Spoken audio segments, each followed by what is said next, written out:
Obviously, we're at State Farm Stadium. We are here with Michael Bidwell, the president of the Cardinals. Before we get into the new season, historic year for the NFL and for the Cardinals. It really is. This is the NFL's 100th season, a 100th celebration, and you know, we're excited. The Cardinals, we actually celebrated our 100th season in 1998. We were founded in 1898 and started our first season in 1899 on the field. The National Football League wasn't even founded until 1920, and we are one of two charter members of the National Football League that started with about 14 teams.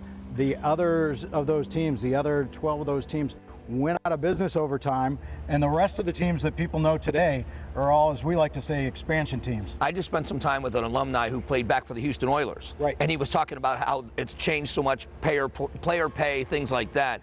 It's changed quite a bit since the foundation. No question. We started at a used car dealership in Canton, Ohio. The franchise fee was $100 per team, and it was really done for practical reasons. We weren't even called the National Football League in that first year. We were the American Professional Football Association, and we came together really to make sure we had like the rules of play, because depending on what part of the country, touchdowns weren't worth the same amount of points. The fields were different lengths, different widths. How many tries do you get a first down? So there are a lot of practical reasons that these teams came together and started this association, which became the National Football League a year or so later. Not just a lot of history, historic time, but Right. You've set a lot of firsts as an organization that you've got to be proud of. A ton of firsts, you know, so we're, again, one of the founding members. The other team was the Decatur Staleys, who became, a year or so later, became the Chicago Bears. My grandfather actually, in 1932, became part owner of the Chicago Bears. He helped George Halas, who had owned the team, but during the Depression started to suffer some financial losses, and my grandfather came in to help him out because his then partner was going to take him out completely, and George Halas wouldn't have been in the NFL at that point. So a year or so later, when my grandfather got a chance to buy his own team, he bought the Crosstown Cardinals. It was the only town, Chicago was the only city with two NFL teams in it at that time. When you talk about your grandfather had a chance to can you tell the story of how your grandfather acquired the Cardinals? He heard that the owner of the Cardinals similarly was suffering great financial losses, you know, running a sports team during the Depression. There just wasn't a lot of extra money to go around for people to buy tickets and things. And so Halas set up a dinner party. It was actually, my grandparents hosted it, a few cocktails, at a point when the owner was complaining about how much money he was losing. I guess my grandmother said, well, have Charlie buy it, he'll buy it. And right there, he agreed to buy the team for $5,000 in 1932. The history books say 33. My family history internally says 32, but I think it was recorded in 33 because he still owned part of the Bears.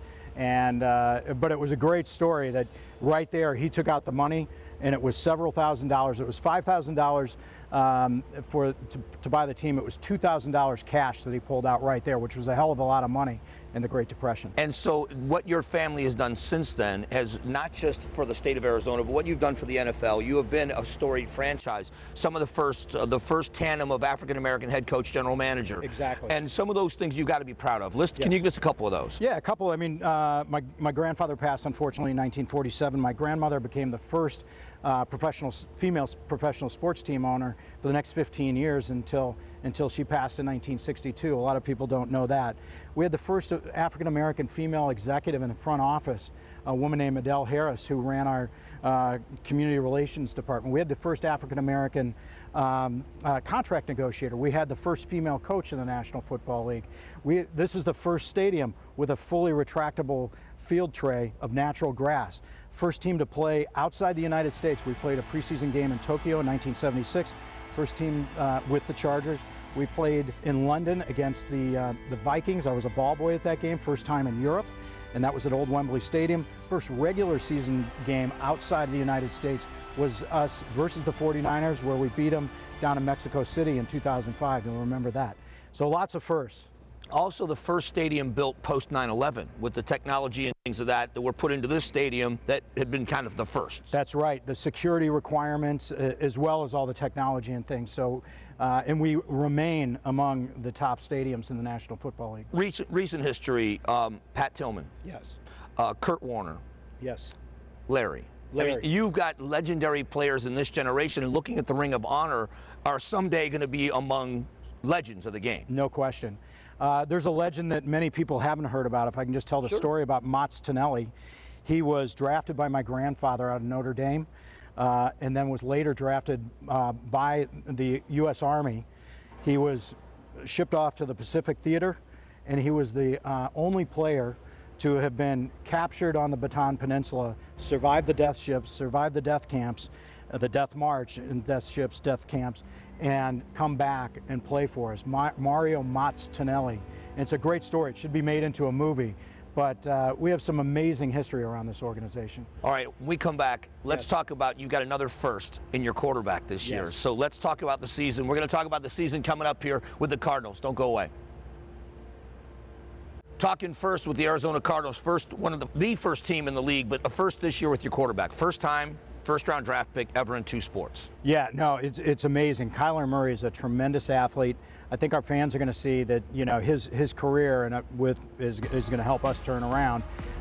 What we've seen in the offseason through OTAs and so far through training camp has been amazing. I mean, he is really picking up this offense well. He has become the leader of the offense. There's no question about that.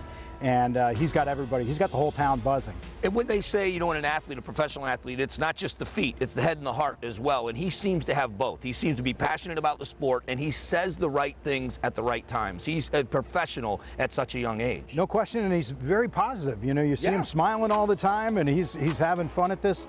And he's not only, you know, with his feet, but also his arm. He can throw the ball, he can run the ball.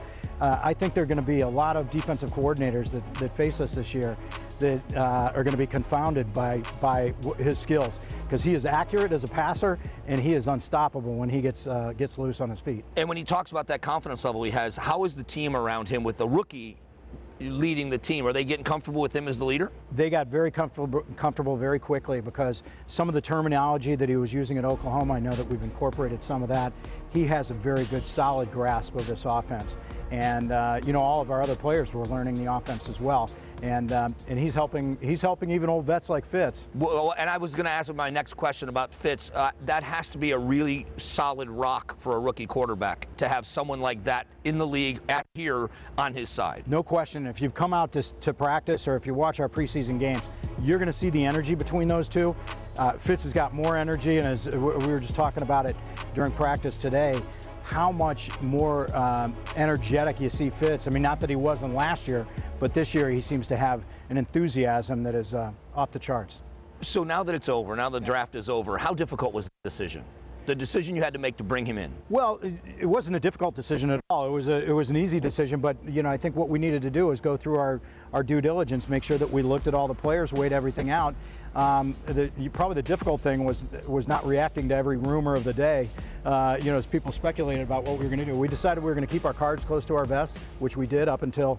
Well, that's why I asked the question, because everybody kept saying, oh, it's a no-brainer. And one day it was you were going to take him. The next day, everybody said, oh, no, this is an easy choice. And there's no way that this is an easy choice. All these experts with inside knowledge that didn't know. So when you look at this team going forward, starting over, you've got a great fan base. One of the nice things about coming to the stadium for games is the fan base now is real. The Red Sea is a real thing for other teams. What's it going to be like this year? I think it's going to be exciting. I think fans are going to love it. We're going to probably keep like every other coach, you know, he's not going to show everything in his playbook during the preseason.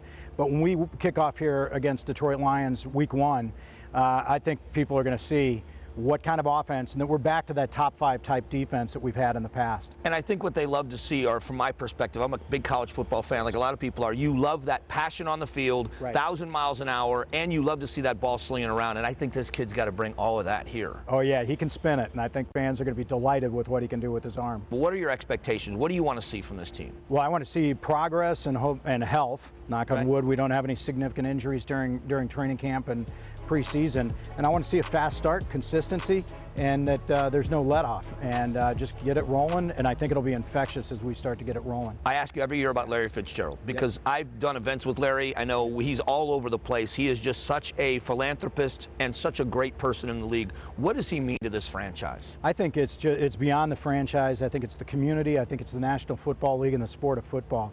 He is an ambassador for all those things, and he is what, you know, parents want their kids to emulate. He's all class. He works hard. He's here early. He stays late. He puts in all the, he knows his role in the organization and in the community. He does some things quietly, but he's also out there when he feels he needs to be very public with what he does, and he is just a good person.